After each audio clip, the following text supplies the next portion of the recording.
வித்தே வருக, வித்தின்று விளைந்த பரமானந்தத்தின் விளைவே வருக, பலமறையின் குருந்தே வருக, அருள்படுத்த கும்பே வருக, திருக்கடைக்கல் குளித்த கருணை பெருவெள்ளம் உடைவார் பிறவி பெரும் பிணிக்கோர் மருந்தே வருக, பசுங்குதனை மலை கிளியே வருகவே, மலையத்து வசன் பெற்ற பெருவாளே வருக வருகவே. திருச்சிற்றம்பலம். தில்லையம்பலம். தென்னாடுடைய சிவனே போற்றி, எந்நாட்டவர்க்கும் இறைவா போற்றி, ஏகம்பத்துரையந்தாய் போற்றி, பாகம் பெண்ணுருவானாய் போற்றி, காவாய் கனகத்திரளே போற்றி, கைலை மலையானே போற்றி போற்றி, அருள் தரும் பண்ணார் மொழியம்மையுடன் அமர்ந்திரு நனாவுடையார் திருவடிகள் போற்றி போற்றி. திருச்சிற்றம்பலம். தில்லையம்பலம். புளியர்கோன் வெப்பொழித்த புகழியர்கோன் கழல் போற்றி, ஆளிமிசை கல்மிதப்பில் அணிந்த பிரான் அடி போற்றி, வாழி திருநாவலூர் வன்தொண்டர் பதம் போற்றி, ஊழிமலி திருவாத ஊரர் திருத்தாள் போற்றி, சைவத்தின் மேல் சமயம் வேறு இல்லை, அதில் சார் சிவமாம் தெய்வத்தின் மேல் தெய்வம் இல்லனும், நான்மறை செம்பொருள் வாய்மை வைத்த சிதறு தேவாரமும் திருவாசகமும் உய்வைத்தரச் செய்த நால்வர் பொற்றாழியும் உயிர் துணையே, பிள்ளை வாழந்தனரே முதலாக சீர்படைத்த தொல்லையதாம் திருத்தொண்ட தொகையடியார் பதம் போற்றி, கொள்ளையவர் புராண கதை உலகறிய விரித்துரைத்த செல்வமளி குன்றத்தூர் சேக்குளாரடி போற்றி, ஈராண்டில் சிவஞானம் பெற்றுயர்ந்தமை கண்டார் இணைத்தாள் போற்றி, நாராண்ட பல்லடியார்க்கு அருள் புரிந்த அருள் நந்தி நற்றாள் போற்றி, நீராண்ட கலந்தை நகர் மறைஞான சம்பந்தர் நிழல்தாள் போற்றி, சீராண்ட தில்லை நகர் உமாபதியார் செம்பதுமத்திருத்தாள் போற்றி போற்றி. திருச்சிற்றம்பலம். தில்லையம்பலம். திருநாவுக்கரசு வளரு திருத்தொண்டின் நெறிவாழ வரிஞானத்தவ முனிவர் வாகீசர் வாய்மைதிகள் பெருநாமச்சீர் பரபல் உருகின்றேன் பேருலகில், ஒரு நாவுக்கு உரை செய்ய ஒண்ணாமை உணராதே. திருச்சிற்றம்பலம். தில்லையம்பலம். எல்லாம் அல்ல ஈத்தென்னை ஆண்ட எந்தை பிரான் அருள் தரும் பன்னார் மொழியம்மையுடன் அமர் திருநனாவுடை பெருமானது திருவடித்தாமர்களை மனமொழி மெய்களாலே வணங்கி, அடியேனை இந்த சென்னரிலே ஆற்றுப்படுத்திய அருட்குருநாத திருவடிகளையும் ஞானாசிரிய பெருமக்களுடைய திருவடித்தாமர்களையும் மனமொழி மெய்களாலே வணங்கி, இங்கே நம்முடைய அருமையான இந்த பரமத்தி வேலூர் திருநகரிலே அம்மையப்பர் அருட்பணி அறக்கட்டளையும் சக்தி விநாயகர் திருப்பணி கமிட்டி, இளைஞர் குழு, நண்பர்கள் குழு ஆகியோர்கள் இணைந்து நடத்தி வரக்கூடிய அருமையான இந்த பக்தி திருவிழாவிலே 30 நாட்களும் மார்கழி முழுக்க அருமையான இந்த நிகழ்ச்சிகளை எல்லாம் ஏற்பாடு செய்து நடத்தி வரக்கூடிய அத்துணை அடியார் பெருமக்களுடைய திருவடி தாமரைகளையும், இங்கே எழுந்தருளி இருக்கக்கூடிய அடியார் பெருமக்களுடைய திருவடி தாமரைகளையும் மனமொழி மெய்களாலே வணங்கி மகிழ்கின்றேன். திருவருளும் குருவருளும் கூட்ட இன்றைய 22வது நிகழ்ச்சியாக அடியேனுக்கு வழங்கப்பட்டிருக்கிற தலைப்பு உண்மையாவது பூசனை என்கின்ற தலைப்பு.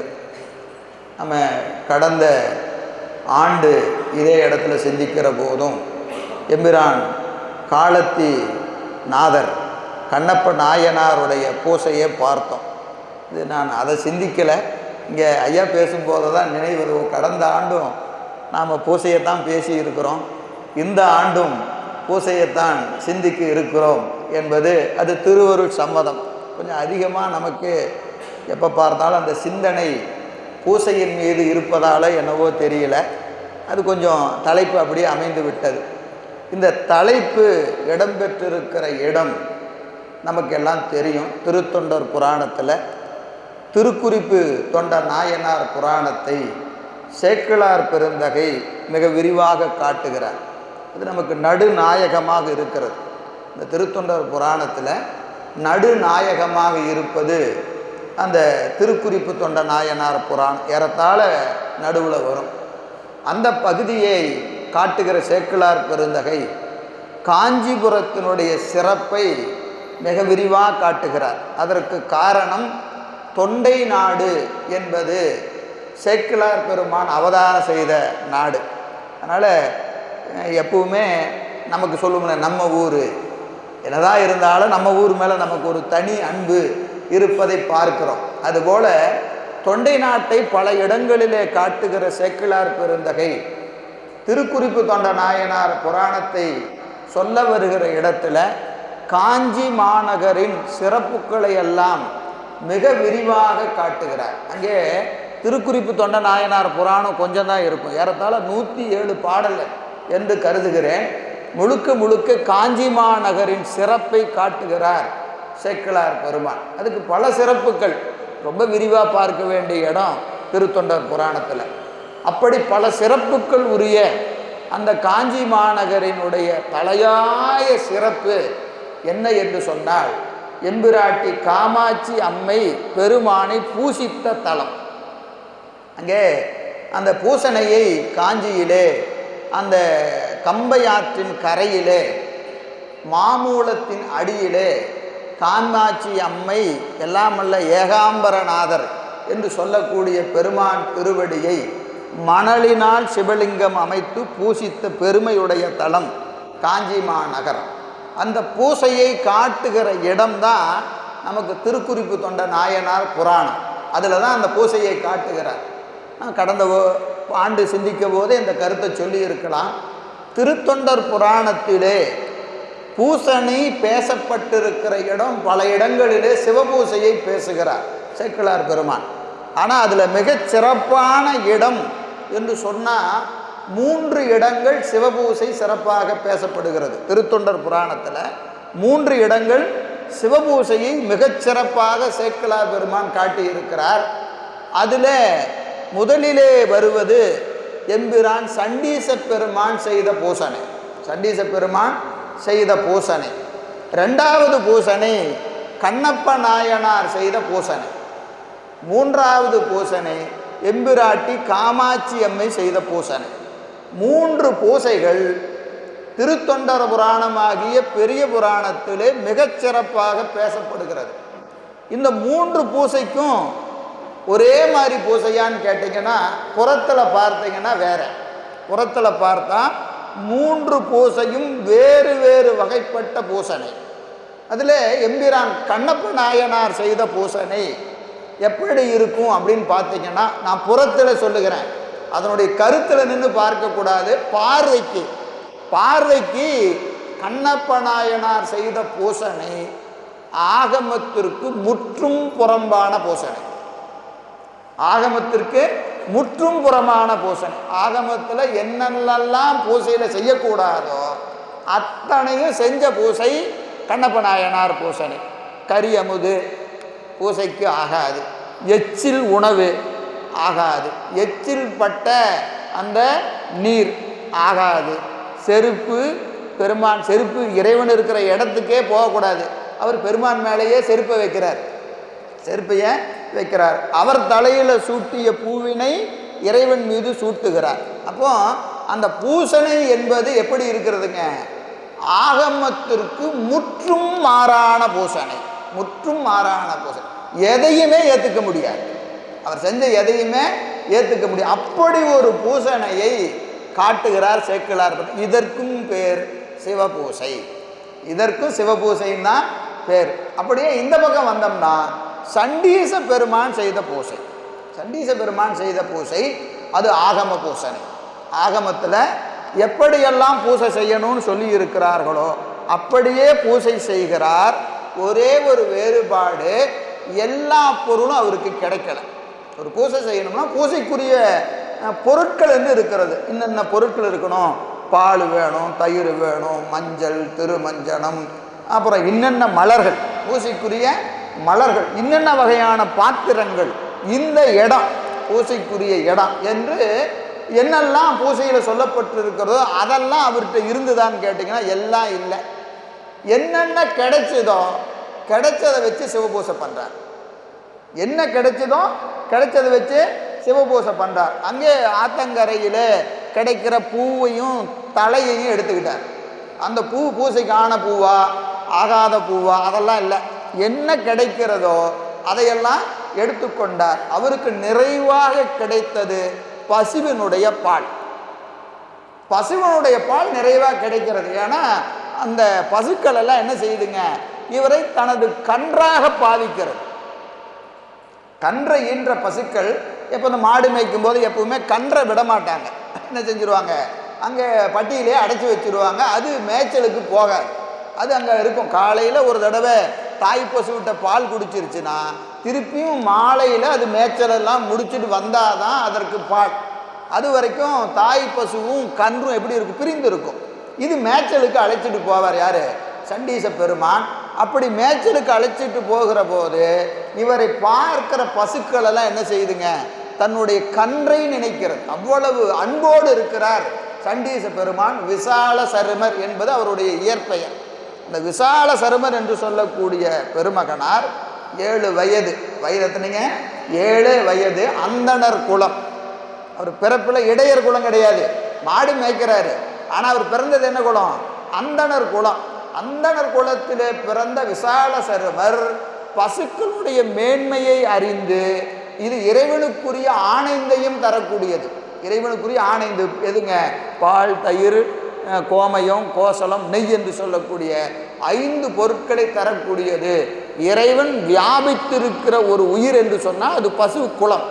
அதனுடைய சிறப்பையெல்லாம் சொல்கிறார். நாம் பூசுகிற திருநீரை தரக்கூடியது, இறைவனை தாங்கி நிற்கக்கூடிய விடைக்குளம் என்று அதை விரிவாக சொல்கிறார். அப்படிப்பட்ட ஆக்களை நான் மேய்ப்பேன் என்று அந்தணர் குலத்தில் பிறந்த விசால சருமர் என்ன செய்கிறாரு, பசுக்களை எல்லாம் மேய்க்கிறார். அவர் அன்போடு அந்த பசுக்களை மேய்க்கிற போது அந்த பசுக்கெல்லாம் இவரை பார்த்தா என்னது, அந்த கன்றுக்குட்டியை பார்த்த ஒரு உணர்வு வருகிறது. அவர் மேலே வந்து பக்கத்தில் உரசுது, நாவில் நக்குது. நக்கி என்ன செய்யுதுங்க, மடி கணத்து போச்சு.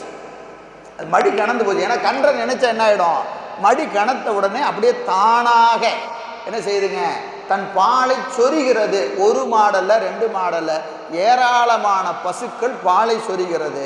பாலை பார்த்த உடனே நமக்கெல்லாம் என்ன தோணும், பிடிச்சி டீ வச்சு குடிச்சிடலாம், எடுத்து வித்தரலாம், இப்படியெல்லாம் தோணும் இல்லைங்களா.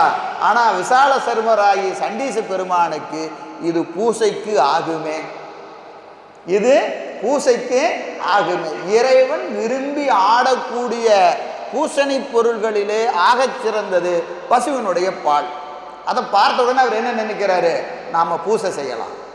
எங்கே, ஆத்தங்கரையில் சிவலிங்கம்லாம் எடுத்துகிட்டு போகல. இப்போ நம்ம ஊருக்கு போனோம்னா பெட்டகத்தில் சிவபூசையை எடுத்துகிட்டு போய் பூசை பண்ணுவோம்.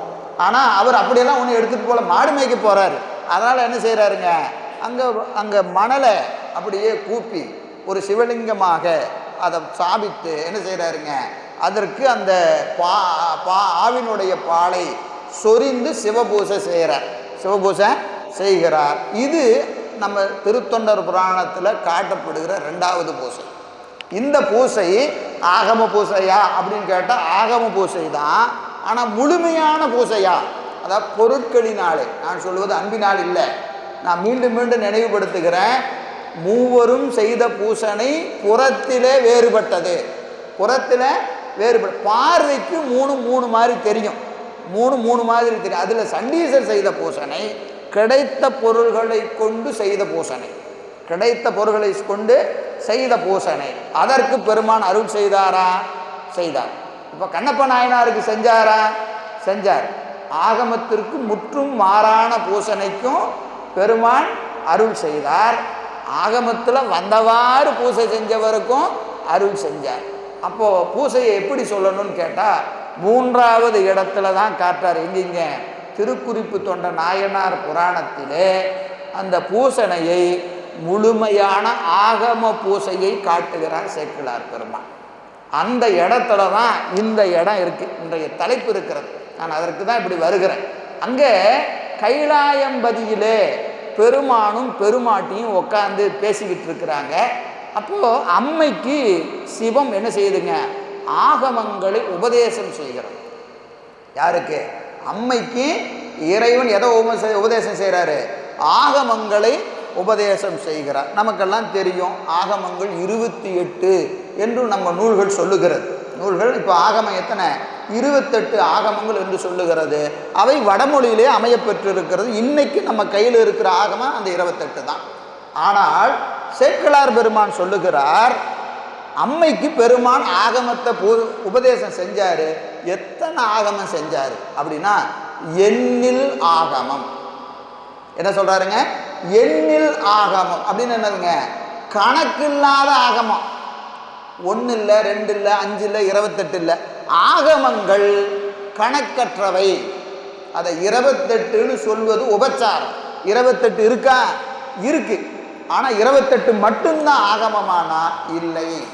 28ஐயும் கடந்து ஆகமங்கள் இருக்கிறது. அப்ப ஆகமம்னா என்னன்னு முதல்ல சொல்லணும். ஆகமம் என்பது முப்பொருள் உண்மையை பேசுவது. முப்பொருள் உண்மையை பேசுவது. சைவ சித்தாந்தம் படித்த அன்பர்களுக்கு தெரிந்திருக்கும். முப்பொருள்னா என்னதுங்க? பதி, பசு, பாசம்.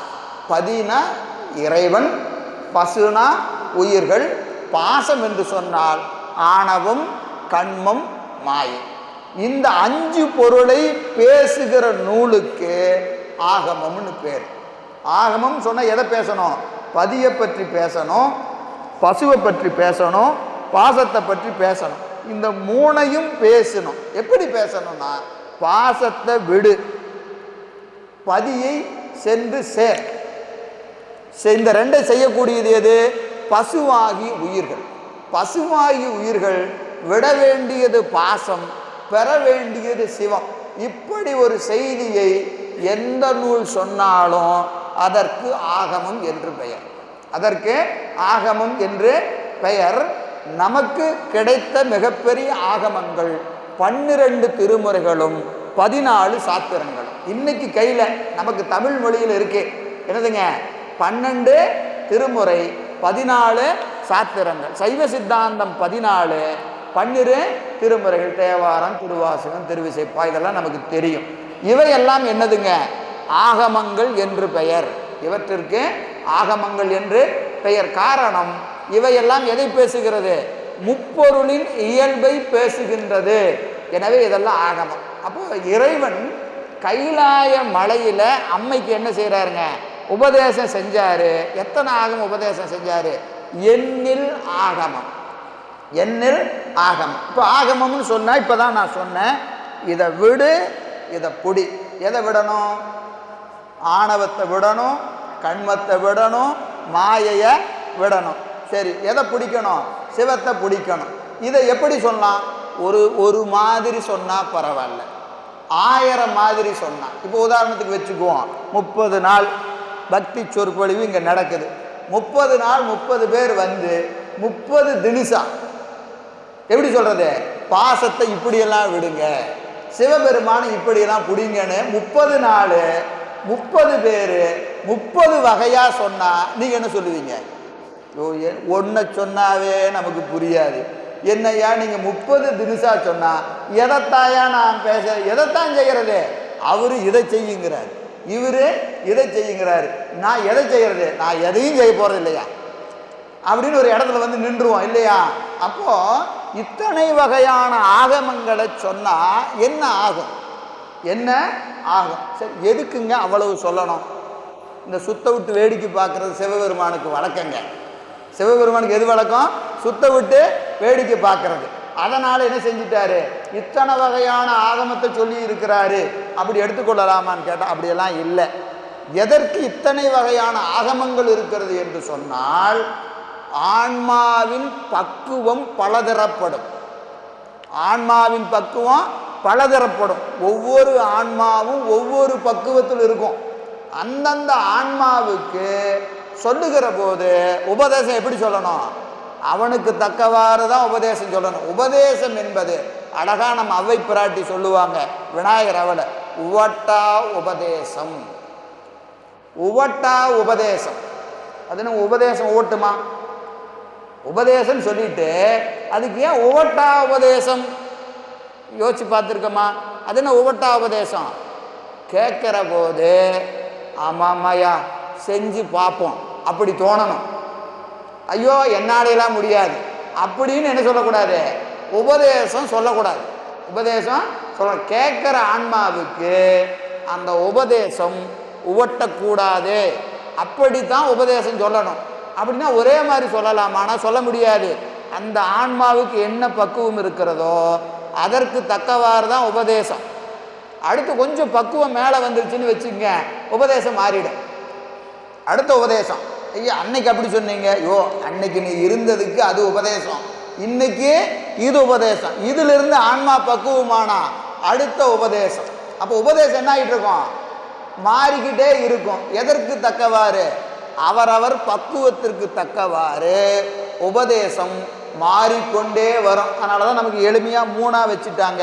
சமயம், விசேடம், நிர்வாணம்னு 3 உபதேசம் வச்சிருக்கிறாங்க. ஆச்சாரியம் தனி, அது இதுக்குள்ளே வராது. அப்போ ஏன் அப்படி வைத்திருக்கிறான்னா அந்தந்த ஆன்மாவின் பக்குவத்திற்கு தக்கவாறு தான் உபதேசம். அப்போ இறைவன் என்ன நினைக்கிறான்? ஆகமத்தை சொல்லுகிற போது பல வகைப்பட்டு ஆகமத்தை சொல்லுகிறான். ஒவ்வொரு ஆகமத்திலையும் ஒன்னொன்று இருக்கும். அப்போ இதையெல்லாம் அம்மா பொறுமையாக கேட்குறாங்க. எதை? இறைவன் சொன்ன ஏராளமான ஆகமங்களை அம்மையார் பொறுமையாக கேட்டுட்டு நம்மளை திரும்பி பார்க்குறாங்க. நாம் எப்படி இருக்கிறோம்? வழக்கம் போல் ஒன்றுமே புரியாத மாதிரி அப்படியே பார்த்துக்கிட்டு இருக்கிறோம். அம்மா ஏப்பா நீ இப்படி சொன்னீன்னா இந்த பசங்களுக்கு புரியுமா? ஒன்றுமே புரியாது. நீங்கள் இத்தனையும் சொன்னீங்கன்னா எப்படி? ஷார்ட் அண்ட் ஸ்வீட்டாக சொல்லுங்கள். அம்மா கேட்குறாங்க. யாருக்காக? நம்ம பற்றி அம்மாவுக்கு தான் தெரியும். சாமியை விட யாருக்கு நல்லா தெரியும்? அம்மாவுக்கு தான் தெரியும். இத்தனை சொன்னால் இவன் கேட்க மாட்டான். இவனுக்கு ஷார்ட் அண்ட் ஸ்வீட்டாக ஒன்று சொல்லுங்கன்னு கேட்டார். யார் கேட்குறாங்க? பெருமான்கிட்ட அம்மை கேட்குறாங்க. எப்போ கேட்டாங்க?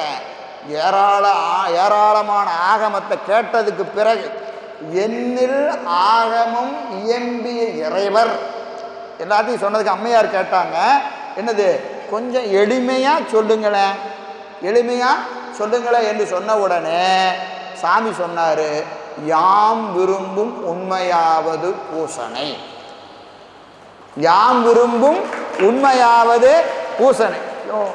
ஆயிரம் வகையாக சொல்லியிருப்பேன். எல்லாத்தையும் கொண்டு வந்து ஒரு புள்ளியில் நிறுத்தினா அதற்கு சிவபூசை என்று பெயர். சிவபூசை எனக்கு பிடிக்கும். யார் சொல்றா? சிவபெருமான் சொல்றார்.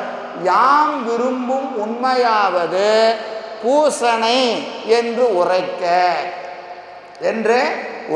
அம்மைகிட்ட சொன்னாங்க. உடனே கேட்டுக்கிட்டியா தம்பி? கீழே யார் இருக்கிறோம்? நாம தான் இருக்கிறோம். கீழே உயிர்கள் கீழே இருக்கிறது. பெருமானுக்கு பக்கத்தில் அம்மையார் இருக்கிறாங்க. ஆகமத்தை சொல்லி கேட்டுட்டு புரிஞ்சுதானா? ஒன்றும் புரியல. புரிகிற மாதிரி ஒரே வார்த்தையில் சொல்லுங்க. யாம் விரும்புவது பூசனைனார். உடனே நம்மளை பார்த்து என்ன கேட்டாங்க? புரிஞ்சுதான்? நாம் என்ன கேட்போம்? புரியல. ஏன்? எப்படி பூசை பண்ணுறது? அடுத்த கேள்வி வருமா இல்லையா? பூசைன்னு சொல்லிட்டீங்க, எப்படிங்க நான் பூசை பண்ணுறது? நான் எப்படி இறைவனை பூசிப்பது? ஏன்னா சைவ சித்தாந்தம் சொல்லுகிறது உயிர் அறிவித்தால் அறியும். எதா இருந்தாலும் நமக்கு யாராவது சொல்லணும், செஞ்சு காட்டணும். செஞ்சு காட்டினாதான் உயிர் செய்யும். நானே கண்டேன், நானே அறிந்தேன்னு சொன்னால் அது முற்றிலும் பொய். ஏன்னா உயிரினுடைய இலக்கணம் அறிவித்தால் அறிவது. இப்போ அம்மை பார்த்தாங்க, பூசை தானே, நானே செஞ்சு காட்டுறேன். யாருக்காக?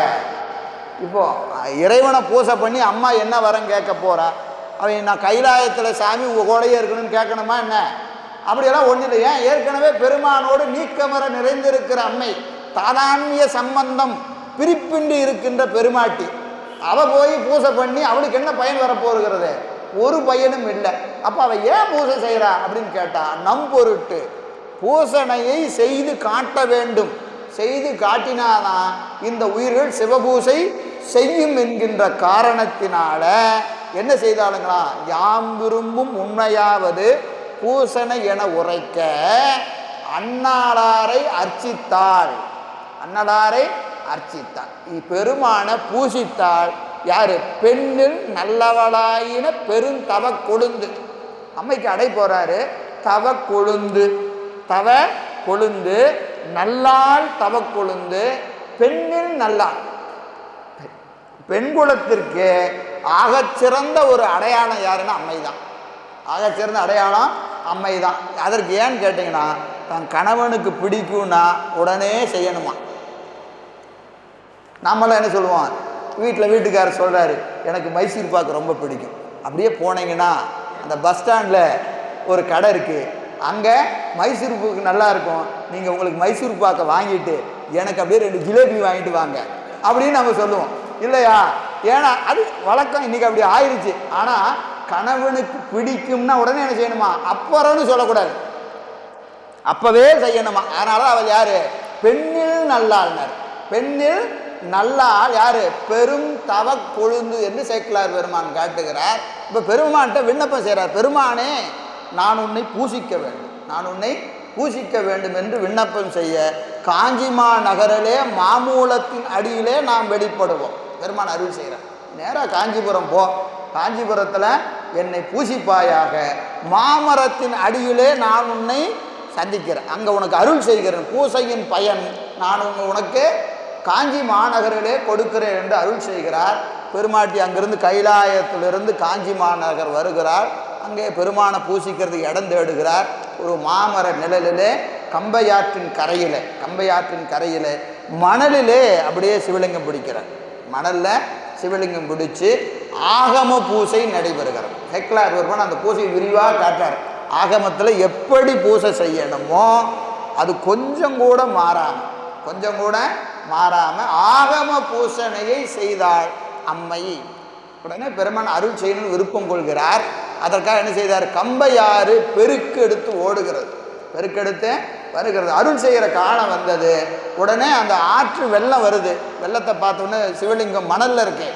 அதனால் என்ன ஆகுறதுங்க, அடிச்சுட்டு போயிட்டா என்ன பண்ணுறது, என்ன செய்யறங்க, அப்படியே ஆற தழுவுகிறாள் அம்மை, அவருடைய அந்த தனபாரங்கள் என்னாச்சுங்க, அந்த சிவலிங்க திருமேனியில் அப்படியே பதிஞ்சிருக்கு. இன்றைக்கும் போனீங்கன்னா இருக்கும் காஞ்சியில். அது தழுவ குலைந்த நாதன். அம்மை கட்டி பிடிச்சுன்னா சாமி என்ன ஆகிட்டாருங்களாம், அப்படியே குலைஞ்சி போயிட்டாராம். ஏன்னா அம்மை பிடிச்சதுக்கப்புறம் குலையாமல் என்ன வேலை, அப்படியே குலைஞ்சி போயிட்டார். தழுவ குலைந்த நாதர். அப்போ அந்த பெருமாட்டியுடைய தனபாரம், அந்த அடையாளம் அந்த சிவலிங்க திருமேனியின் மேலே அப்படியே பதிகிறது. உடனே பெருமான் அங்கே வான வீதியில் அம்மைக்கு காட்சி கொடுக்கிறார். அங்கே தான் ஹைலைட்டே இருக்குது. காட்சி கொடுத்தாச்சு. அம்மையே நீ வேண்டும் வரத்தை கேள், என்று எல்லாம் வல்ல கண்ணுதற் பெருமான் காஞ்சி மாநகரிலே அம்மைக்கு காட்சி கொடுத்து கேட்கிறார். உடனே அம்மை என்ன சொன்னாங்க அப்படிங்கிறது தான் இந்த தலைப்பிற்குரிய அந்த வித்து அங்கே தான் இருக்கிறது. என்ன அப்படின்னு கேட்டிங்கன்னா, இப்போ உதாரணத்துக்கு வைத்துக்கொள்வோம், அதே இடத்துல நம்மளை வச்சுக்கலாம். நாம் தினமும் பூசை பண்ணுறோம், வீட்டில் சிவபூசை செய்து கொண்டு இருக்கிறோம். பூசையில் பெருமான் என்ன செஞ்சிட்டாரு, அப்படியே முன்னாடி வந்துட்டார்.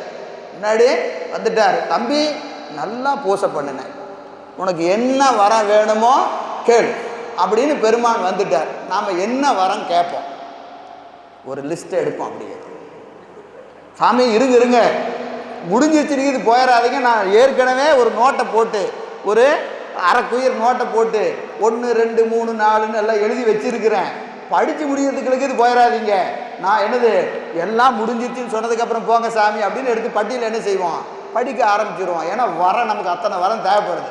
பூசை பண்ணுனா நீங்கள் நம்ம சொல்கிறோன்னு வச்சுங்க, ஏங்க சிவபூசை பண்ணுங்க, பூசை பண்ணால் என்ன கிடைக்கும், முதல் கேள்வி என்னதுங்க, பூசை பண்ணால் என்ன கிடைக்கும், ஆன் டிமாண்டு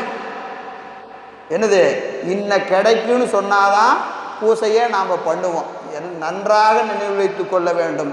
பூசை பண்ணுனா என்ன கிடைக்குங்கிற கேள்விக்கு பதில் வேறு, என்ன கிடைச்சாலும் பூசை கிடைக்காது. சிவபூசை செய்வது என்பது இந்த உயிரினுடைய சிவபுண்ணியத்தின் உச்சத்தில் தான் கிடைக்கும். சிவபுண்ணியம் மிக்கு செய்திருக்க வேண்டும். கொஞ்ச நஞ்ச புண்ணியத்திலெல்லாம் சிவபூசை பண்ண முடியாது. சிவபூசை செய்வதற்கு என்ன வேணும், ஏராளமான சிவபுண்ணியம் வேணும். தவம் பத்தாது, சிவபுண்ணியம் ஏராளமாக செஞ்சிருந்தால் தான் சிவபூசை செய்ய முடியும். சரி, இங்கே வந்துடுவோம். அம்மைக்கு பெருமான் காட்சி கொடுத்தார். அம்மையே நீ வேண்டும் வரத்தை கேள்னர். அம்மை சொன்னாங்க, சாமி இன்னும் பூசையை முடிக்கல. என்ன சொன்னாங்க? பூசையை முடிக்கல. நான் பூசையை முடிச்சுட்டு வந்துருட்டுமா? பூசையை முடிச்சுட்டு வந்து இப்போ நீங்கள் யோசித்து பார்க்கணும். பூசைக்கு வரத்தை விட பூசை தான் வேணும். இப்போ நீங்கள் வரம் வேணுமா பூசை வேணுமான்னு கேட்டால் நாம் என்ன சொல்லுவோம்? வரம் தான் வேணும்னு சொல்லுவோம். அம்மை சொல்கிறாங்க வரமெல்லாம் இல்லையா, எத்தனை வரம் பெற்றாலும் சிவபூசை பண்ண முடியாது, சிவபூசை பண்ண முடியாது. அப்போ பூசையின் பயன் என்னன்னு கேட்டீங்கன்னா பூசை தான். இன்றைய பூசனை நீங்கள் செஞ்சீங்கன்னா இதில் ஒரு புண்ணியம் கிடைக்கும். அந்த புண்ணியத்தினால தான் அடுத்த நாள் பூசை பண்ண முடியும். நேற்று செய்த சிவபூசையின் பயன் இன்றைய பூசனை, இன்று செய்கிற சிவபூசனை நாளை பூசைக்கான பயனை தரும். அப்போது சிவபுண்ணியம் இல்லாமல் என்ன செய்ய முடியாது? பூசனை பண்ண முடியாது. அப்போ அம்மா சொல்கிறாங்க, பெருமானே நான் இன்னும் பூசையை முடிக்கல, பூசையை முடிச்சுட்டு வரட்டுமான்னு கேட்டாங்க. பெருமான் கேட்டார், நம்பால் நும் பூசனை முடிவதில்லை, நம்பால் நும் பூசனை முடிவதில்லை அப்படின்னு என்னதுங்க? பூசையை முடிச்சிருவியா? பெருமான் அடுத்த கேள்வி என்ன கேட்குறாருங்க? பூசையை முடிச்சிருவியா? ஏன்? பூசையை முடிக்கவே முடியாது. காரணம், இந்த உயிர் இருக்கிற வரைக்கும் பூசை செய்து கொண்டே இருக்கவர். இந்த சிவபூசை வாங்குகிற அன்பர்கள்ட்ட அடிக்கடி சொல்லுவது உண்டு. எல்லாரும் பெண்கள் வாங்குவாங்க. அப்புறம் இன்னும் சிலர் கேட்கிற போது, எங்க நான் சிவபூசை வாங்கலான்னு ஆசைப்படுறேன், என்னைக்கெல்லாம் பண்ணக்கூடாது? இந்த 3 நாள் பண்ணலாமா, இல்லை வீட்டில் ஒரு பெரிய காரியம் ஆயிடுச்சு பண்ணலாமா, இன்னைக்கு பண்ணலாமா, அன்னைக்கு பண்ணலாமா என்று ஒரு சந்தேகம் யாருக்கு? இயல்பாக பெண்களுக்கு கொஞ்சம் அதிகமாக இருக்கும், ஆண்களுக்கு உண்டு. அப்போது என்றெல்லாம் சிவபூசை பண்ணக்கூடாது என்ற ஒரு கேள்வி யாருக்கு இருக்கிறது? பூசை வாங்கிறதுக்கு முன்னாடி பலருக்கு இந்த சந்தேகம் உண்டு. அவர்களுக்கு அடிக்கடி சொல்வதுண்டு, சிவபூசை வாங்கினா ஒரே ஒரு நாள் மட்டும் சிவபூசை பண்ணாமல் இருக்கலாம், விதிவிலக்கு ஒரு நாள் மட்டும்தான். அது என்னைக்கு அப்படின்னு கேட்டிங்கன்னா, உங்கள் உடம்புல என்னைக்கு உயிர் இல்லையோ அன்று பூசை பண்ண வேண்டியது. அன்னைக்கு மட்டும் பூசை பண்ண வேண்டாம். மற்றபடி இன்னைக்கு பண்ணலாமா அன்னைக்கு பண்ணலாமான்னா கேட்காதீங்க. உடம்புல உயிர்னு ஒன்று இருந்ததுன்னா அன்றைய பூசனையை கட்டாய செய்யணும். இதற்கு எந்த தீட்டும் கிடையாது, இந்த நாடு கிடையாது, அந்த நேரம் கிடையாது, எதுவும் கிடையாது. இதை பெற்ற அன்பர்கள் கட்டாயம் அன்றைய ஆன்மார்த்த பூசையை செய்தே தீர வேண்டும், செய்தே தீர வேண்டும். இது மிக உறுதியாக சொல்லப்படுவது. அதனால தான் பெருமான் கேட்குறார் அம்மையை பார்த்து, நம்பால் நும் பூசனை முடிவதில்லை. அம்மையே வரத்தை கேள்னார், அம்மையே வரத்தை கேள்னார். அம்மா 32 வரம் கேட்டாங்க. வரமெல்லாம் அங்கே வேற, நமக்கு தலைப்பு சிவபூசை தான். எனவே இப்போது 3வது பூசை இங்கே சொல்லப்பட்டிருக்கிறது. இப்போ ஒரு கேள்வி இங்கே கேட்டு பார்ப்போம். இறைவனுக்கு பூசனை ஏன் பிடிக்கும்?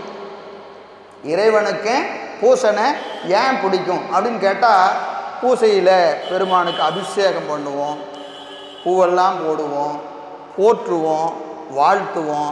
அதனால் பெருமானுக்கு பிடிக்குமா? நமக்கெல்லாம் அப்படி தானே பிடிக்கும். நமக்கு எது பிடிக்கும்?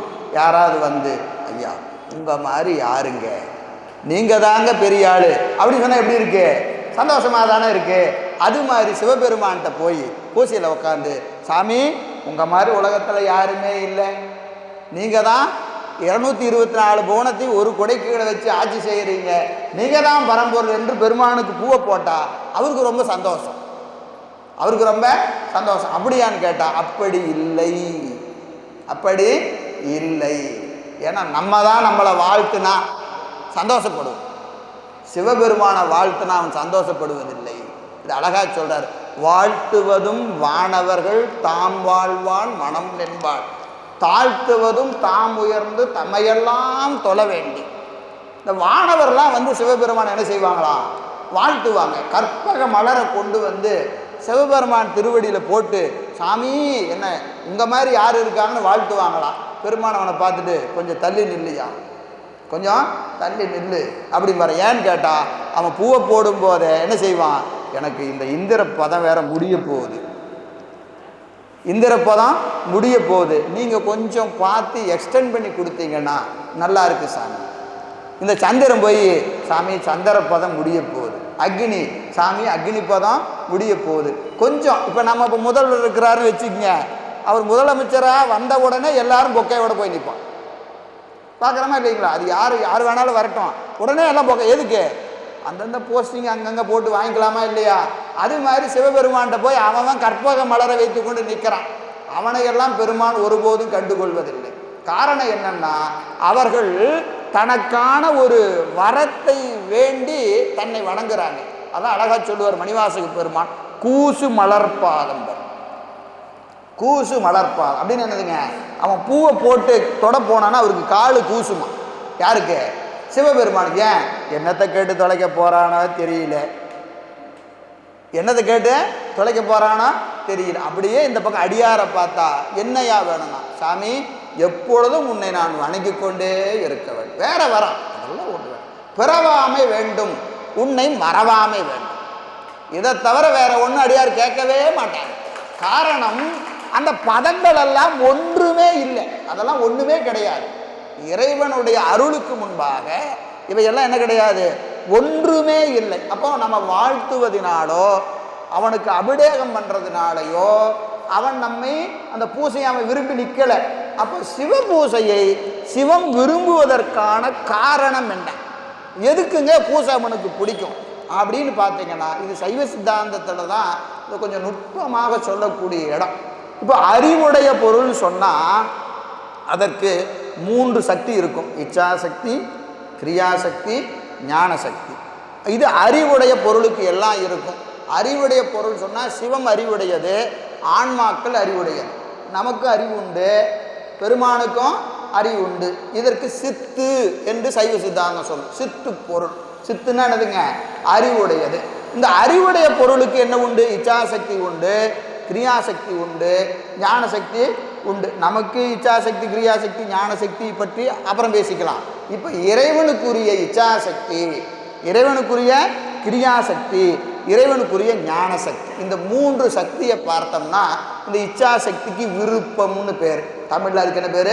விருப்பம்னு பேர். அடுத்தது கிரியாசக்திக்கு செயல்னு பேர். ஞானசக்திக்கு அறிவுன்னு பேர், அறிவு ஆற்றல். அடுத்தது விளைவு ஆற்றல், செயலாற்றல். அறிவு ஆற்றல், விளைவு ஆற்றல், செயலாற்றல் என்று 3 வகையான ஆற்றல் சக்தி யாருக்கு உண்டு? சிவபெருமானுக்கு உண்டு. சிவபெருமானுக்கு உண்டு. இதில் அவனது அறிவு எல்லாத்துலேயும் ஒரே மாதிரி இருக்காது. இப்போ உங்களை பார்க்கும்போது ஒரு மாதிரி பார்ப்பார், என்னை பார்க்கும்போது ஒரு மாதிரி பார்ப்பார், ஐயாவை பார்க்கும்போது ஒரு மாதிரி பார்ப்பார். பார்க்கிறப்ப அவனது அறிவு எப்படி இருக்கும்? ஒரே மாதிரி எல்லா உயிர்கள் மேலேயும் அவனுடைய அறிவு இருக்காது. அதே மாதிரி அவன் செய்கிற செயல் இருக்கு பாருங்க, ஒவ்வொரு உயிருக்கும் ஒவ்வொன்று செய்கிறான். ஒருத்தருக்கு நல்லதை செய்கிறான், ஒருத்தருக்கு கெட்டது செய்கிறான். கெட்டதை அவன் செய்கிறதே இல்லை, நம்ம பார்வையில் அது கெட்டதாக தெரியுது, சரிங்களா? எனவே ஒவ்வொரு உயிருக்கும் ஒவ்வொரு மாதிரி செய்கிறான். அப்போ அவனது அறிவு உயிருக்கு உயிர் மாறுபடும், அவனது செயல் உயிருக்கு உயிரே மாறுபடும். ஆனால் மாறாத ஒரு சக்தி என்று சொன்னால் என்னதுங்க? அவனது இச்சாசக்தி. இச்சாசக்தி, அந்த இச்சாசக்தி என்பதற்கு கருணை என்று பெயர். இச்சாசக்திக்கு கருணைன்னு பேர். இந்த கருணை எந்த உயிர் மேலையும் ஏற்றத்தாழ்வு இல்லாதது. எல்லா உயிர் மேலையும் அவன் கருணை எப்படி வச்சிருக்கிறான்? ஒரே மாதிரி வச்சிருக்கிறான், ஒரே மாதிரி. இப்போது ஞானசம்பந்தருக்கு கருணை செஞ்சானே, நமக்கு கருணை செய்வானான்னு கேட்டால், அவருக்கு என்ன கருணையை செய்தாரோ அதே கருணையை நமக்கும் பெருமான் செய்து கொண்டிருக்கின்றான், இப்போ செய்து கொண்டிருக்கின்றான். ஆனால் என்ன பிரச்சனைன்னா, அவர் கருணையை உணர்ந்தார், நாம் கருணையை உணரலை. இதுதான் வேறுபாடு. அப்போ இறைவன் எல்லா உயிர்கள் மேலும் ஒரே மாதிரி ஒருபடித்தாய் இருப்பது. சைவ சித்தாந்தம் என்ன சொல்லுதுங்க? ஒருபடித்தாய் இருப்பது, மாறாது இருப்பது அவனது கருணை. இந்த கருணையோடு பெருமான் பார்க்கிறான். உயிர்களை பார்த்தா இது எப்படி இருக்கிறது என்று சொன்னால், இது சைவ சித்தாந்தம் கேவலம், சகலம், சுத்தம்னு 3 நிலை சொல்லுது. கேவலம்னா வேற ஒன்றும் இல்லை, பிறப்புக்கு வாராத நிலை. சகலம்னா பிறப்புக்கு வந்த நிலை. சுத்தம்னா திருவடியில் முத்து இன்பத்தை நுகர்ந்திருக்கிற நிலை. 3 நிலை. ரொம்ப சைவ சித்தாந்தமெல்லாம் வேண்டாம். இங்கே எத்தனை பேர்த்துக்கு புரியும்னு எனக்கு தெரியல. சரி, எனவே கேவல சகல சுத்தம் என்று கூடிய 3 நிலைகளையும் பெருமான் உயிர்களை பார்க்கிற போது என்ன செய்கிறான்? கருணையோடு ஒரு பிறப்பை கொடுக்குறான். இப்போ இந்த பிறப்பு எதனால் வந்தது? கருணையினால். கருணை என்பதை நம்ம வினையை அளவுகோலாக வச்சுக்கிறான். வினையை அளந்து கருணையோடு பிறப்பை கொடுக்குறான். இதற்கு 4 வகை பிறப்பு, 7 வகை தோற்றம், 84 லட்சம் யோனி பேதம். இந்த ஒரு பிறப்பு ஒரு சைக்கிள் அப்படிங்க ஆரம்பித்து முடிக்கணும்னா 84 லட்சம் முறை பிறக்கணும். ஒரு பிறப்புக்கு ஒரு பிறப்பு. இப்போ வண்டுன்னு வச்சுக்கோங்க, வண்டில் பல வண்டு இருக்குது, ஒவ்வொரு வண்டாக பிறக்கணும். இப்போ மனிதன் எடுத்துக்கிட்டா தமிழர், தெலுங்கர், கன்னடர், இந்தியர், அமெரிக்கர், இதெல்லாம் ஒவ்வொரு பிறப்பு. இப்படி ஒவ்வொரு பிறப்புலையும் நாம் ஒவ்வொரு பிறப்பு, தமிழராக ஒரே ஒரு பிறப்பு, கன்னடராக ஒரு பிறப்பு, இந்தியராக ஒரு பிறப்பு, அமெரிக்கரா, இப்படி ஒவ்வொன்றிலையும் ஒவ்வொரு தடவை பிறக்கணும்னாவே எத்தனை தடவை பிறக்கணும்? 84 லட்சம் முறை பிறக்கணும்.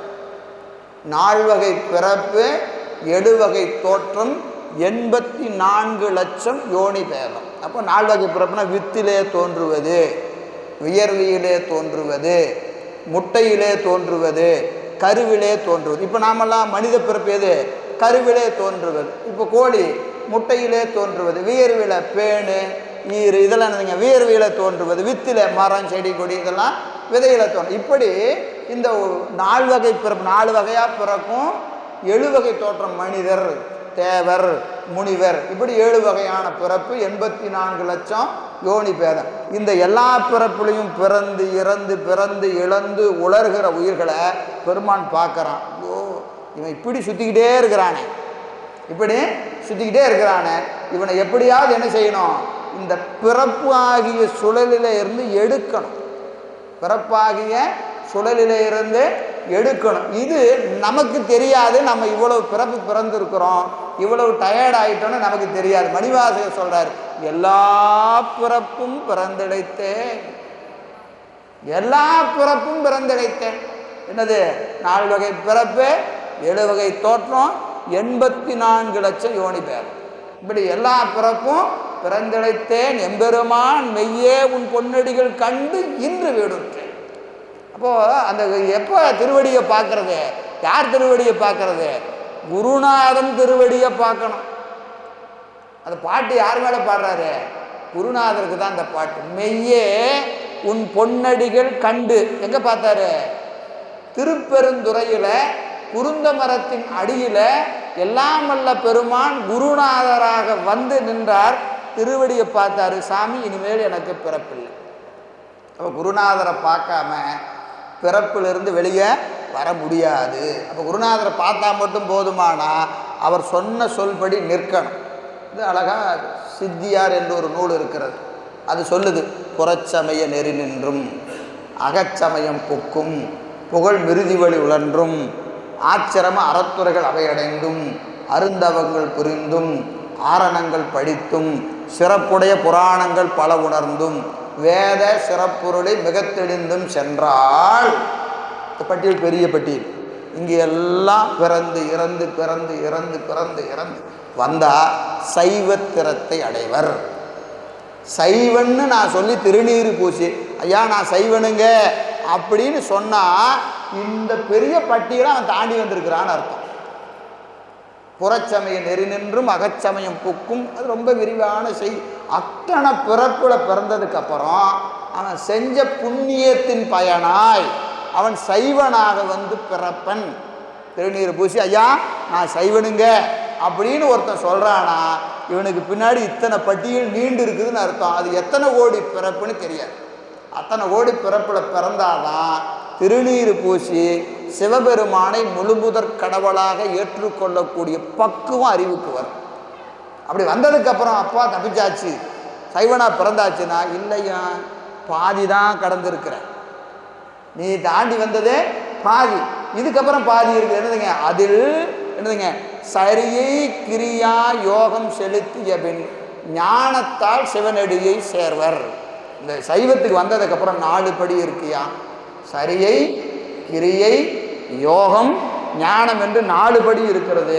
இந்த 4 படியை கடந்தாதான் ஞானத்தின் வழியாக பெருமான் திருவடிக்கு போகலாம். அங்கே போனால் தான் மீள பிறக்க வேண்டிய அவசியம் இல்லை. அது வரைக்கும் என்ன செய்யணும்? திரும்ப திரும்ப பிறந்துக்கிட்டே இருக்க வேண்டியதுதான்.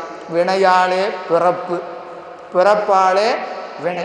இந்த ரெண்டும் மாறி மாறி மாறி மாறி வித்திலிருந்து மரம் வரும், மரத்திலிருந்து வித்து வரும், மாறி மாறி வந்து கொண்டே இருக்கும். சரிங்க, இப்போ இதை தாண்டறதுக்கு என்ன வழி அப்படின்னு கேட்டிங்கன்னா, சரியை நமக்கு தெரியும். முதல்ல குருநாதரை அடைஞ்சு அவர்கிட்ட உபதேசம் வாங்கணும். அதற்கு சமய தீக்கை என்று பெயர், சமய தீக்கைன்னு பெயர். அதற்கு ஒரு 5 எழுத்து மந்திரம் உபதேசம், நகாரத்தை முன்னிறுத்தி ஓதுகிற மந்திரம் ந ம சி வா ய.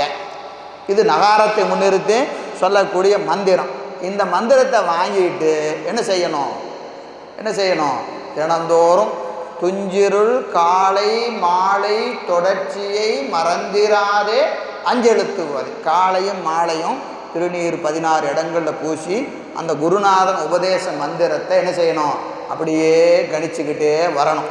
இது அவர்கள் செய்கின்ற வழிபாடு. அப்புறம் அவங்க நிற்கிற ஒழுக்கம் சொல்கிறார். என்னதுங்க? உடலாலே இறைவனுக்கு தொண்டு செய்யணும். உடலாலே இறைவனுக்கு தொண்டு செய்யணும். என்னென்ன செய்யணும்? திருக்கோயிலுக்கு போய் கூட்டுவது, மெழுகுவது, மலர் பறித்தல் என்று என்ன செய்யுதுங்க? வரிசையாக இதெல்லாம் செய்யணும். தாதமார்க்கம் புகழின் சங்கரன் தன் கோயில் அழகிட்டு, அழகிட்டுன்னு என்னதுங்க? கூட்டி மெழுகிட்டு, சாணி போட்டு பசுஞ்சாணம் போட்டு அதை மெழுகிறது. அழகிட்டு மெழுக்கு மிட்டு திரு நந்தவனமும் செய்து, நந்தவனத்துக்கு போய் பூவெல்லாம் பறிச்சுட்டு வந்து பெருமாளுக்கு அந்த பூசைக்குரிய மலர்களை எல்லாம் கொடுக்கறது. திருவேடம் கண்டால், யாராவது சிவனடியார் பார்த்தா, திருநீர் பூசி சிவனடியாரை பார்த்தா, அடியேன் செய்வது யாது? என்ன செய்யணுங்க? சாமி, ஏதாவது பணி இருந்தால் கொடுங்க, உங்களுக்கு நான் ஏதாவது தொண்டு செய்ய வேண்டும் என்று யாரை? திருநீர் பூசனை யாரை பார்த்தாலும் அவர்கிட்ட போய் வணங்கி நின்று திருவேடம் கண்டால் அடியேன் செய்வது யாது என பணீர் என்று அவரம் பணியை இயற்றுவது. அவங்க சொன்ன பணியை தலைமையில, அவங்க காலால் இட்ட பணியை தலையால் செய்யணும். அப்படி செஞ்சால் இவர்களுக்கு என்ன பேர்? சரியையாளர். இவருக்கு யாரு? சரியையாளர்னு பேர். இவர்கள் இறைவனுடைய உலகத்திற்கு போவாங்க. இப்போ உடம்பு பிரிஞ்சிருச்சு, உடம்பு தான் பெரிய உயிர் தனித்து எங்கே போகுது? சொர்க்கத்துக்கு போகும், நரகத்துக்கு போகும், மேலே பிறக்கும். ஆனால் சரியையாளராக வந்தால் அவர்கள் எங்கே போவாங்கன்னா, கைலாயத்தில் அவங்களுக்கு ஒரு இடம், கைலாயத்தில் ஒரு இடம். அதற்கு செய்ய வேண்டியது என்னதுங்க? குருநாதன்கிட்ட உபதேசம் வாங்கணும். இங்கே சொன்ன பணியெல்லாம் செஞ்சால் இந்த பிறப்பின் இறுதியில் அங்கே எங்கே போவாங்க? கைலாயத்திற்கு போவாங்க, கைலாயத்துக்கு போவாங்க. அடுத்தது கிரியையாளர். இங்கே இருக்கும்போதே குருநாதன் அடுத்த படி மேலே போனால் மந்திரம் மாறிடும். அவர்கள்லாம் என்ன செய்வாங்க? சிவபூசை செய்வாங்க, சிவபூசை செய்வாங்க. அந்த சிவபூசை செய்கிற போது எப்படி செய்யணும் நூல் அழகாக சொல்லுது. இந்த சிவபூசை 2 வகைப்படும். ஒன்று அகப்பூசை, மற்றொன்று புறப்பூசை. 2 வகையான பூசை. ரொம்ப விரிவான இடம், ரொம்ப விரிவான இடம். எல்லாத்தையும் இங்கெல்லாம் விரிக்க முடியாது. அதெல்லாம் சாத்திர நூல்களில் சைவ சித்தாந்தம் படிக்கிற இடத்துல போய் நீங்கள் கேட்டுக்க வேண்டியது. இங்கே என்னதுங்க? இங்கங்கே இது இது இருக்குதுன்னு சொல்கிறது மட்டும்தான் இந்த 1 மணி நேரம். ஒரு நாள் பூரா சொன்னாலும் சிவபூஜையை சொல்லி முடிக்க முடியாது. அப்போது அந்த சிவபூசை என்பது எப்படிப்பட்டது என்று சொன்னீங்கன்னா 2 வகை உண்டு. அதில் அகப்பூசை, புறப்பூசை. இந்த 2 பூசையும் என்ன செய்யணும்? கட்டாயம் சிவபூசை செய்கிற அன்பர்கள் செய்ய வேண்டும். அதில் புறப்பூசை செய்கிற போது நமக்கு அழகாக சொல்லுவார், புத்திர மார்க்கம் புகழின். புத்திர மார்க்கம்னா கிரியாளர்னு பேர், அவர்கள் புத்திரர்கள்னு பேர். சிவபுத்திரர், அவருக்கு என்ன பேருங்க? சிவபுத்திரர். புத்திர மார்க்கம் புகழின் புதிய விரை போது புகை ஒளி மஞ்சனம் அமுது முதலா. பூசைக்குரியது தூப தீப நெய்வேத்தியம் அமுது திருமஞ்சனம். இதெல்லாம் பூசையில் அங்கம். சிவபூசை பண்ணுறதுனா என்ன செய்யணும்? முதல்ல பெருமான எழுந்தருளை செஞ்சு அவருக்கு ஆசனம் சொல்லணும். அப்புறம் மூர்த்தி, மூர்த்திமான். சிவபூசையில் 3 பொருள் இன்றியமையாது: ஆசனம், மூர்த்தி, மூர்த்திமான். இப்போ ஆசனம்னா என்னதுங்க? இருக்கேன். இப்போ நம்ம வந்த உடனே என்ன செய்கிறாங்க? ஐயா உட்காருங்க அப்படின்னு ஒரு சேர் போடுறாங்களா இல்லையா? அது மாதிரி சிவபெருமானை எழுந்தருளை பண்ணணும். அவருக்கு ஒரு ஆசனம் வேணுமா இல்லையா? அந்த ஆசனத்துக்கு மந்திர இருக்கைன்னு பேர். மந்திர இருக்கை நீங்கள் பூசை பண்ணுற அன்பர்களை பார்த்துருந்தா தெரியும். ஆதார சக்தி போற்றி, ஆமை இருக்கை போற்றி, அரவி இருக்கை போற்றி, சிம்ம இருக்கை போற்றி அப்படின்லாம் ஒவ்வொரு இருக்கையாக சொல்லுவாங்க. அது எதுக்குன்னா சிவபெருமானை உட்கார வைக்கிறதுக்கு ஒரு இருக்கை. அதுக்கு பஞ்சாசன வேதிகை. நீங்கள் கோயிலெல்லாம் போனீங்கன்னா குடமுழுக்கு நடக்கும், அங்கே ஒரு வேதிகை வச்சுருப்பாங்க. அதுக்கு பஞ்சாசன வேதிகை. முதல்ல அரவு இருக்கும், அதுக்கு மேலே ஆமை இருக்கும், அதுக்கு மேலே முனிவர் இருப்பார், அதுக்கு மேலே தாமரை இருக்கும். இதெல்லாம் என்னதுங்க? இருக்க. பெருமான் அமர்ற இடத்துக்கு இதுக்கு மேலே சிவபெருமான் இருப்பார். அதை நீங்கள் பூசையில் என்ன பண்ணுறது? மந்திரத்தால் பாவித்து பெருமானை பூசை பண்ணுறது. ஆசனம்னு பேர். அதுக்கு என்ன பேர்? ஆசனம்னு பேர். அப்புறம் இந்த சிவலிங்க திருமேனி இருக்குது பார்த்தீங்களா, அதுக்கு மூர்த்தின்னு பேர். மூர்த்தி. மூர்த்தினா என்னதுங்க? வடிவம், உருவம்னு பேர். இப்போ ஒரு சிவலிங்க திருமேனி நம்ம சிவபூசை பண்ண அன்பர்களை பார்த்தீங்கன்னா தெரியும். கிட்டத்தட்ட எல்லாரும் ஒரே மாதிரி சிவலிங்கம் வச்சுருப்பாங்க. ஏறத்தாலும் ஒன்றும் பெருசாக வித்தியாசம் இருக்காது. சில பேர் கல்லில் வச்சுருப்பாங்க, சில பேர் படிகத்தில் வச்சுருப்பாங்க, சில பேர் ஐம்பனில் வச்சுருப்பாங்க. இப்படி எல்லாரும் ஒரே மாதிரி சிவலிங்கம் தான் வச்சுருக்குறாங்க இல்லைங்களா? ஆனால் அது இன்னும் ஏங்க உங்கள் சாமிக்கு என்ன பேருன்னா, ஒருத்தர் அண்ணாமலையாருங்க, ஒருத்தர் என்ன சொல்லுவார், இல்லைங்க இவர் வந்துங்க இந்த ஊர் பெருமான். ஒவ்வொரு ஊரை ஆன்மார்த்த மூர்த்தி பேர் வச்சுருப்பாங்க இல்லைங்களா? அப்போ இருக்கை அந்த சிவலிங்க திருமேனிக்கு மூர்த்தின்னு பேர். அந்த மூர்த்தி இடமாக கொண்டு இருக்கிற பெருமானுக்கு என்ன பேர்? மூர்த்தி மான்னு பேர். மூர்த்தி மான்னு பேர். அப்போ ஆசனம் மூர்த்தி, மூர்த்தி மானாம் சோதியையும் ஆவாகித்து. ஆவாகனம் செய்தல். ஆவாகனம் எழுந்தருளை பண்ணுதல். சிவபூசை பண்ணும்போது எல்லாம் பாவனை தான். பெருமானை என்ன செய்யணும்? பெருமானே நான் பூசை செய்கிற காலம் வரைக்கும் நீங்கள் இந்த லிங்க திருமேனியில் எழுந்தருளி என் பூசையை ஏற்றுக்கணும், என் பூசையை ஏற்றுக்கணும் என்று என்ன செய்கிறோம்? பெருமானை அங்கே எழுந்தருளை செய்யணும். பூசையில் எழுந்தருளை பண்ணி என்ன செய்யணும்? ஒவ்வொரு அபிஷேகமாக பண்ணணும். பூசை பண்ணும்போது எப்படி பண்ணணும்? கருத்து அங்கே பூசையில் இருக்கணும். கருத்து பூசையில் இருக்கணும். ஆனால் நாம் என்ன செய்வோம்? சாமிக்கு தண்ணி ஊற்றிக்கிட்டே இருப்போம். காளிம்பல் அடிக்குதுயா, குக்கர் சத்தம் கேட்குதுயா, பூசை பாடி நடந்துக்கிட்டு இருக்கோம். அழகா பட்டின இவர் சொல்கிறாரு, பட்டினத்தடி சொல்ற, கையொன்று செய்ய, விழியொன்று நாட, கருத்தொன்று என்ன, பொய்யொன்று வஞ்சக நாவொன்று பேச, புலால் கமலும் மெய்யொன்று சார, யான் செய்யும் பூசை எங்கனம் கொள்வாய் கச்சி ஏகம்பனே. நான் பூசை எப்படி செய்கிறேன் பாரியா. கையை என்ன செஞ்சிட்ருக்கு? பூசை அப்படியே தண்ணி பால் ஊற்று, தயிர் ஊற்று, அப்படி கையொன்று செய்ய. கருத்தொன்று என்ன? கருத்து என்னது? மணி 9 ஆனால் அவர் வேற வரன்னாரு, போயிடுவாரா வந்துடுவாரா, நேரம் வேற ஆகிட்டே இருக்கு அப்படின்னு கருத்து எங்கேயோ போகுது. கண் எங்கே இருக்குது? வாசலையே பார்த்துக்கிட்டு இருக்குது. மெய்யொன்று சார, நான் செய்கிற பூசையை சாமி நீங்கள் ஏற்றுக்கிட்ட. அவர் உட்காந்து இப்படி பார்த்துட்டு, இங்கே பார்த்து பூசை பண்ணுடா, எங்கடா பார்த்து பூசை பண்ணிட்டு இருக்கிற? நாம் பண்ணுற பூசையை பெருமானை தான் கேட்கணும், எப்படி பூசை நடக்குது இல்லைங்களா? ஆனாலும் கூட பெருமான் என்ன செய்கிறாரு? கருணையோட, பரவாயில்லையா நம்ம குழந்தை தானே செய்யட்டும் என்று நாம் செய்கிற பூசனையை பெருமான் என்ன செய்கிறாருங்க? கருணையோடு ஏற்றுக்கொள்கிறார். கருணையோடு. நம்ம பூசைக்கெல்லாம் மார்க்கு போட்டால் சைபருக்கு கீழே ஏதாவது மார்க் இருந்தால் போடணும், அவ்வளோதான் நம்ம பூசை. ஆனாலும் பெருமான் என்ன செய்கிறாருங்க? இந்த கிரேஸ் மார்க் போடுவாங்கல்ல, அந்த மாதிரி போட்டு பாஸ் பண்ணி சரி பண்ணு என்னைக்காவது. ஏன்னா இப்போ தான் சொன்னேன், இன்றைய பூசை நாளைய பூசைக்கான வித்து. அந்த புண்ணியம் இன்னைக்கு 1% பூசை நடந்தால் நாளைக்கு அது என்ன ஆகும்? 2 ஆகும், நாளானைக்கு 3. அது வரைக்கும் பெருமான் என்ன செய்கிறான்?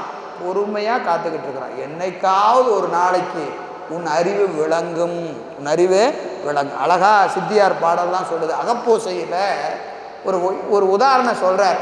என்ன அப்படின்னு கேட்டிங்கன்னா, ஒரு கண்ணாடி இருக்குது, ஒரு கண்ணாடி, அது துடைக்காமல் அப்படியே அழுக்கடிஞ்சு கிடக்குது. வெறும் அழுக்கு. கண்ணாடி பூரா என்ன இருக்குங்க? அழுக்கு இருக்குது. அந்த அழுக்கு முன்னாடி போய் அந்த கண்ணாடி நின்று என்ன தெரியுது? ஒன்றுமே தெரிய மாட்டேங்குது. ஏன்னா அது பூரா எப்படி இருக்கு? அழுக்காக இருக்குது. உடனே என்ன செய்கிறோம்? ஒரு துணி எடுத்து ஒரு தொடச்சி பார்த்தா எப்படி தெரியுது? பளிச்சுன்னுலாம் தெரியாது. பல நாள் ஆச்சு, தொடச்சி பல நாள் ஆகி போச்சு. என்ன செய்யும்? ஒன்றும் தெரியல. ஏதோ இன்னொரு தடவை துடையான், இன்னொரு தடவை துடையான். ஒரு 10 தடவை துடைச்சா என்னது? நிழல் ஆடுது. ஒரு ஆள் நிற்கிற மாதிரி தெரியுது, ஒரு ஆள் நிற்கிற மாதிரி திருப்பி என்ன செய்யறது, இன்னும் துடைக்க துடைக்க துடைக்க துடைக்க என்ன ஆகுதுங்க, அந்த அழுக்கு கொஞ்சம் கொஞ்சமாக என்ன ஆகுதுங்க, தேஞ்சு ஒரு காலத்தில் பளிச்சுன்னு உருவம் தெரியும். பளிச்சுன்னு உருவம் தெரியும். இது நான் சொல்கிற உண்மை இல்லை, சிவஞான சித்தியாரில் அருள்நந்தி சிவன் சொல்கிறார், தர்ப்பணத்தை விளக்க வந்திடும் அவ்வொளி போல. தர்ப்பணம்னா கண்ணாடி, கண்ணாடியை துடைக்க துடைக்க என்ன ஆகும், அதில் உருவம் தெளிவாக தெரியும். அது போல அரண் உள்ளத்தே வர வர வந்துடுவன். இந்த அகப்பூசை தினந்தோறும் செய்கிற போது, அது அகப்பூசையில் 8 இதழ் தாமரை, தத்துவ தாமரையெல்லாம் பாவிக்கணும். அதெல்லாம் நீங்கள் நூல் படித்து தெரிஞ்சுக்குங்க. அந்த அகப்பூசை செய்கிற போது அறிவுக்குள்ள, அறிவு என்பது கண்ணாடி, அறிவு என்பது கண்ணாடி, அதை மறைச்சிருக்கிற அந்த படலம் இருக்கு பாருங்க, அழுக்கு, அது என்னது, ஆணவ மலம். அதுக்கு என்ன பேர், ஆணவ மலம்னு பேர். அந்த ஆணவ மலத்தை என்ன செய்கிறீங்க, ஒரு துணியை வச்சு ஒரு துடைக்கிறீங்க. இந்த துடைக்கிற ப்ராசஸ் இருக்கு பாருங்க, அந்த துடைக்கிற ப்ராசஸுக்கு தான் சிவபூசைன்னு பேர். இப்போ ஆன்மாவின் அறிவு கண்ணாடி, அந்த கண்ணாடியை மறைச்சிருக்கிற அழுக்கு ஆணவ மலம். அந்த கண்ணாடியை துடைக்கிற ப்ராசஸுக்கு என்ன பேர், சிவபூசைன்னு பேர். அதில் தெரிகிற உருவம் பெருமான், அதில் தெரிகிற உருவம் பெருமான். இப்போ அடுக்கு இருக்கிற கண்ணாடிக்கு முன்னாடி ஆள் நின்னா ஒன்றும் தெரியாது. அது மாதிரி நம்ம அறிவில் பெருமான் இப்பவும் இருக்கிறான், ஒன்றும் தெரியல. இப்போ நம்ம அறிவில் பெருமான் இருக்கிறானா இல்லையா, இமைப்பொழுதும் என் நெஞ்சின் நீங்காதான் தாழ்வாழ்க என்று மணிவாசகர் சொல்கிறார். இப்போ அவர் நெஞ்சில் மட்டும்தான் நீங்காமல் இருக்கிறாரா, இப்போ நம்ம நெஞ்சில் இருக்கிறாரா இல்லையா, இருக்கிறார். என்ன பிரச்சனை, அந்த கண்ணாடி தொடச்சி வச்சிருக்கிறாரு, தெரியுது. இங்கே கண்ணாடி பூரா அழுக்காக இருக்குது, ஒன்றும் தெரியல. இப்போ இதை துடைக்கணுமா இல்லையா, கண்ணாடி துடைக்கணுமா இல்லையா, அதுதான் அந்த பேருங்க சிவபூசைன்னு பேர். தினந்தோறும் பூசை செய்ய செய்ய செய்ய அந்த அறியாமை, அவிச்சை, ஆணவம் என்று சொல்லக்கூடிய அழுக்கு என்ன ஆகும், கொஞ்சம் கொஞ்சமாக தான் போகும். ஒரே நாளெலாம் துடைச்சிட முடியாது. என்ன செய்யணும், தினந்தோறும் துடைச்சிக்கிட்டே இருந்தால் அந்த துடைக்க துடைக்க துடைக்க இந்த உருவம் எப்படி தெரியும், கொஞ்சம் கொஞ்சமாக தெரியும். அப்படி தெரிவது தான் பூசையில் ஆன்மாவின் அறிவில் சிவம் பிரகாசிக்கும். ஆன்மாவின் அறிவில் சிவம் பிரகாசிக்கும். நம்ம அறிவில் பெருமானை காணணும். இங்கே தூளமாக நீங்கள் கோயிலுக்கு போகிறோம், அங்கே ஒரு சிவலிங்க திருமேனி தெரியுதா இல்லையா, நீங்கள் எதை பார்க்குறீங்க, சிவலிங்க திருமேனியை தான் பார்க்குறீங்க, மூர்த்தியை தான் தரிசிக்கிறீங்க. நம்ம போகிறோம், தரிசனம் எதன் மீது நிகழ்கிறது, மூர்த்தி தரிசனம் நிகழ்கிறது. மூர்த்தி மான் தரிசனம் நிகழ்கிறதானால் இல்லை. இப்போ மூர்த்தி மானை எப்படிங்க பார்க்கறது, மூர்த்தி மானை எப்படி பார்க்கறதுனா, முதல்ல உங்கள் அறிவில் அவனை பார்க்கணும், அறிவில் பார்த்த பிறகு அங்கே பார்த்தா மூர்த்தி தெரிய மாட்டார், மூர்த்தி மான் தெரிவார். அப்போ அதுக்கு என்ன செய்யணும், முதல்ல அறிவில் பார்த்து பழகணும். பழகுவதற்கான ஒரே சாதனை சிவபூசை செஞ்சாதான் அறிவில் சிவம் பிரகாசிக்கும். அறிவில் சிவம் பிரகாசிக்கிற போது தான் திருக்கோயில் இருக்கிற திருமேனி இருக்கா இல்லைங்களா, அங்கே யார் தெரிவா, மூர்த்திமான் தெரிவார். நமக்கெல்லாம் தெரிஞ்ச பாட்டு தான். இங்கே நம்ம தில்லையில் யார் போனார், நாவுக்கரசு பெருமான் போனார் இல்லைங்களா. போன உடனே கூத்த பெருமான் கேட்டார். என்ன கேட்டாருங்க, என்று வந்தாய் பாயா, இவ்வளோ நாள் ஆச்சா என்னை பார்க்குறதுக்கு, இப்போ தான் வந்தையாயா அப்படின்னு யார் கேட்குறா, கூத்த பெருமான் யாரை பார்த்து கேட்குறாரு, திருநாவுக்கரசரை பார்த்து கேட்குறாரு. நாம் போனோம்னா சாமி கேட்குறாரா, கேட்பாரு, நமக்கு தெரியாது. ஏன் தெரியாது, நம்ம தான் உள்ளே பார்க்கலையே. உள்ளே பார்த்ததுனால தான் அங்கே அவர் பேசுனது இவருக்கு தெரிஞ்சுது. அவங்களுக்குள்ள என்ன நடக்குதுங்க, சம்பாஷணை நடக்குது. எப்பயா வந்தனர், இவர் என்ன சொல்லியிருக்கணும், இப்போ தான் சாமி வந்தேன் அப்படின்னு சொன்ன மேலே இவர் சொல்கிறார், சாமி கத்தனாய் பாடமாட்டேன், பரமனே பரமயோகி எத்தினால் பத்தி செய்கேன், என்னை நீ இகழ வேண்டாம், முத்தனே முதல்வா தில்லை அம்பலத்து ஆடுகின்ற அத்தா உன் ஆடல் காண்பான் அடியனே வந்தவர். எப்பயா வந்தேன்னா இவர் எதுக்கு வந்தேன்னு சொல்றாரு. எப்போ வந்தேன்னு அவர் கேட்குறாரு. இவர் என்ன சொல்றாரு? சாமி உங்கள் கூத்தை பார்த்துட்டு போகலான்னு வந்தேன். என்ன செய்கிறாதீங்க, என்ன தகுதியில் நீ என்னை பார்க்க வந்த அப்படின்னு இது சொல்லிடாதீங்க சாமி, எனக்கு ஒரு தகுதியும் இல்லை, ஆசையாலே வந்தேன், ஆசையாலே வந்தேன், உன் கூத்தை தரிசிக்க வேண்டும் என்கின்ற விருப்பத்தினாலே நான் உன் கூத்தை காண்பதற்கு வந்தேன் என்று நாவுக்கரசு பெருமான் தில்லையில் சொல்கிறார். ஞானசம்பந்த பெருமான் புராணத்தை எடுத்துக்கிட்டா அது ஒரு இடம், எங்கேங்க நமக்கு தெரிஞ்ச இடம் தான், காளிப்பதி குளக்கரை. காளிப்பதியில் குளக்கரை, அந்த குளக்கரையில் அங்கே பெருமான் என்ன செய்கிறாருங்க, அவருக்கு காட்சி கொடுக்குறார். ஞானப்பால் குடிக்கிறாரு, அங்கே காட்சி கொடுக்குறார். இவர் என்ன செய்கிறாருங்க, அந்த பெருமானை சுட்டி காட்டுகிறார். தந்தையார் கேட்குறார், யார் தந்த எச்சில் அடிசு, கையில் அப்படியே தங்க கிண்ணம் இருக்குது, பாடு இருக்குது, வாயில் பால் குடித்து ஒழுகிட்டு இருக்கு.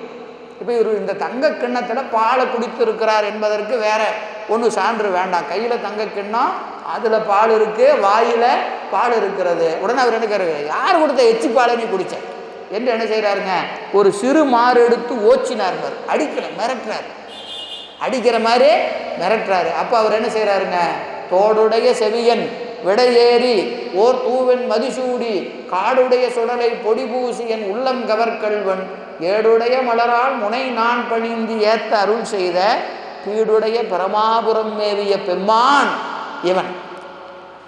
சுட்ட முடியாத பெருமான சுட்டி என்னை இது செய்த பிரான் இவன் என்று சுட்டினார்.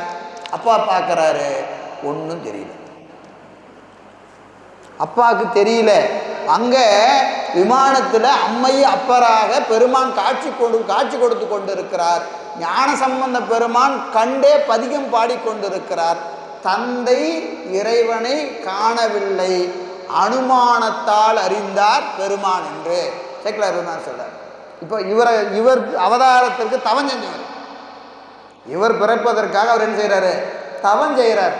தவம் செய்தவருக்கே பெருமான் காட்சி கொடுக்கல, தவம் செஞ்சவருக்கே காட்சி கொடுக்கல.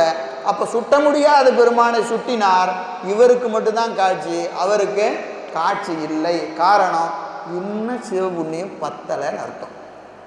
சிவபுண்ணியத்தை குறைச்சி சொல்கிறது நம்ம நோக்கம் இல்லை. ஆனாலும் கூட பெருமானை காண வேண்டும் என்று சொன்னால் அதற்கு என்ன வேணும், ஏராளமான சிவபுண்ணியம் வேணும். அந்த சிவபுண்ணியம் இருந்தால் தான் பெருமானை காண முடியும். அப்படியே இன்னொரு இடத்துக்கு போனால் அங்கே நமக்கு என்ன செய்கிறாருங்க, ஞானசம்பந்த பெருமான் நாவுக்கரசு பெருமானுக்கு காட்டுறார். திருமறைக்காடு, அங்கே புராணத்துக்கு போனீங்கன்னா தெரியும், அங்கே திருமறைக்காட்டிலிருந்து போகிறாரு, காட்டுறாரு. இவர் காட்டினார், அவர் கண்டார். ஞானசம்பந்த பெருமான் காட்டினோன்னே யாருக்கு தெரியுது, நாவுக்கரசு பெருமானுக்கு தெரியும். நீரேறு திருமேனி நிகழக்கண்டேன்கிறார், நெற்றிமே நிறைசங்கை ஏறக்கண்டேன். அப்போ என்ன பார்த்தேன்னு சொல்கிறார். யார் பாடுறாரு, நாவுக்கரசு பெருமான் பாடுகிறார். என்ன காரணம்னு கேட்டால், அறிவினாலே கண்டதாலே புறத்திலே காண முடிந்தது. அறிவில் காணாத வரைக்கும் புறத்தில் பெருமானை காணவே முடியாது. அப்போ முதல்ல எங்கே பார்க்கணும், இறைவன் அனுபவ பொருளே அன்றி, அவன் அனுபவ பொருள், அவனை அனுபவிக்கலாம், என்ன செய்ய முடியாது, காட்டுனா காட்டவெல்லாம் முடியாது. இப்போ எல்லாம் இருக்கான், கடவுள் இல்லைன்னு சொல்கிறவன் கடவுளை காட்டியாங்கிறான். உனக்கு காட்டணும்னா உன்னாலேயும் முடியாது, என்னாலேயும் முடியாது. ஏன்னா நான் காட்டுனாலும் உன்னால் காண முடியாது. ஐயா நீ ஒன்றும் வேண்டாம், உயிர் இருக்கா இல்லையா, ஐயா உயிர் இருக்கா இல்லையா, காட்டு பார்க்கலாம். உயிரை காட்ட முடியுமா, என்னையே என்னால் காட்ட முடியாது, என்னையே என்னால் காட்ட முடியாது. எனக்குள்ள இருக்கிற பெருமானை எங்கே போய் காட்டுறது. இப்போ இந்த தண்ணி இருக்குது, இந்த பாட்டில் இருக்குது, பாட்டிலுக்குள்ளே தண்ணி இருக்குது. முதல்ல பாட்டிலே எனக்கு தெரியல, பாட்டிலுக்கு தண்ணி எப்படி தெரியும், உயிரே தெரியல, உயிருக்குள்ளே இருக்கிற சிவம் எங்கே போய் தெரியும் இல்லைங்களா. ஏன்னா அறிவுக்கு அறிவாக இருக்கிற சூக்கும பொருள் சிவம். இப்போ உயிரை காண முடியாத ஒருவனால் சிவத்தை எங்கே போய் காண்றது, காணவே முடியாது. எனவே பெருமானை அறிவதற்கு, உணர்வதற்கு, அனுபவிப்பதற்கு பெருமான் நமக்கு கொடுத்திருக்கிற ஒரு கொடை எதுங்க, பூசனை தான். எனவே பூசனை செய்தால் அன்றி நம்ம பெருமான் என்ன செய்ய முடியாது, அறியவோ அனுபவிக்கவோ முடியாது என்று சொல்லி அடியேன் உரையை நிறைவு செய்கின்றேன். தெரிஞ்சுக்கணும்.